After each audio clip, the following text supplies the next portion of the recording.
Voice of మన కథలకి స్వాగతం. పూర్వం అమరగిరి అనే రాజ్యాన్ని వీరసింహుడు అనే రాజు పరిపాలించేవాడు. ఆ రాజ్ మహల్లో వందల గదులు ఉండేవి. కానీ అందులో ఒక గది మాత్రం ఎప్పుడూ మూసే ఉండేది.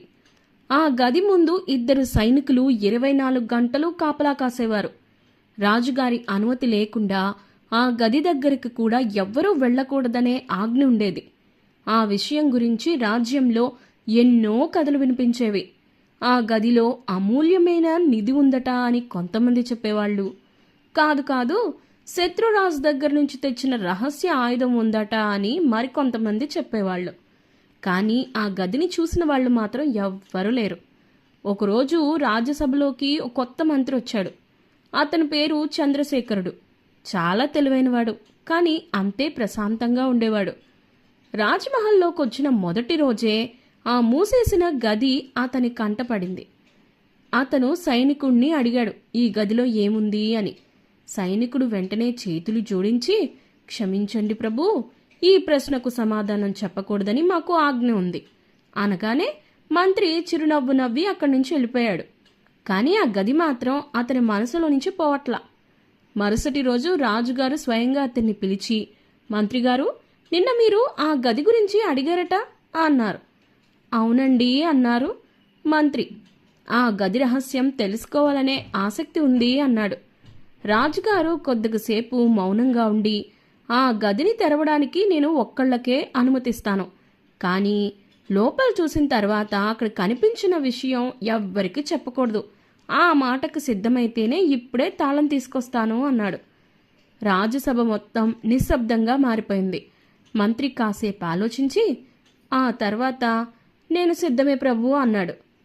రాజుగారు తన నడుముకు ఉన్న వెండి తాళం చెవిని తీసి నెమ్మదిగా ఆ గది తలుపు దగ్గరికి నడిచాడు.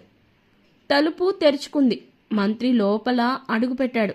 గదిలో బంగారం లేదు, వజ్రాలు లేవు, రహస్య ఆయుధాలు కూడా లేవు. ఆ గది మధ్యలో ఒక పాత చెక్క కుర్చీ, దానికి ఎదురుగా ఒక చిన్న అద్దం ఉన్నాయి. మంత్రి ఆశ్చర్యపోయాడు. ఏంటి, ఇంత రహస్యంగా కాపలాకేసేది ఈ అద్దానికా అని మనసులో అనుకున్నాడు. అప్పుడు వెనకాల నుంచి రాజుగారి స్వరం వినిపించింది, ఆ అద్దం ముందు ఒకసారి కూర్చోండి అని. అప్పుడు ఈ గది ఎందుకు మూసి ఉంచానో మీకే అర్థమవుతుందన్నాడు. మంత్రి నెమ్మదిగా ఆ చెక్క కుర్చీలో కూర్చున్నాడు. ఎదురుగా ఉన్న అద్దంలో తన ముఖం కనిపించింది. ఇదేనా రహస్యం అని ఆశ్చర్యంగా రాజుగారి వైపు చూశాడు. రాజు చిరునవ్వు నవ్వి, ఇంకా ఒక నిమిషం అలాగే అద్దంలో చూస్తూ ఉండండి మరి అన్నారు. మంత్రి మళ్ళీ అద్దంలోకి చూశాడు. కొన్ని క్షణాలు గడిచాయి. అద్దంలో కనిపిస్తున్న తన ముఖం మెల్లగా మసగబారడం మొదలైంది. ఆ తర్వాత ఒక్కసారిగా మరో దృశ్యం కనిపించింది. ఒక చిన్న గ్రామం, ఆకలితో ఏడుస్తున్న పిల్లలు, వానలేక ఎండిపోయిన పొలాలు, నీళ్ల కోసం మైళ్ల దూరం నడుస్తున్న వృద్ధులు.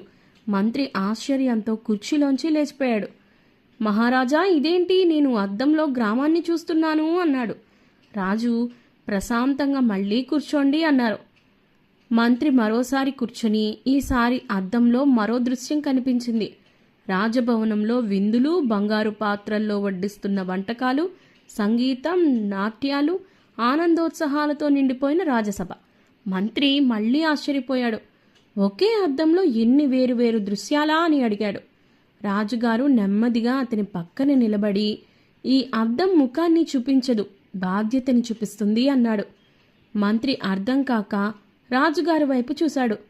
రాజుగారు మాటను కొనసాగిస్తూ, నేను యువరాజుగా ఉన్నప్పుడు నా తండ్రి ఇదే గదిలోకి తీసుకొచ్చి ఇలాగే చూపించారు. అప్పుడు నేను నీలాగే ఆశ్చర్యపోయాను.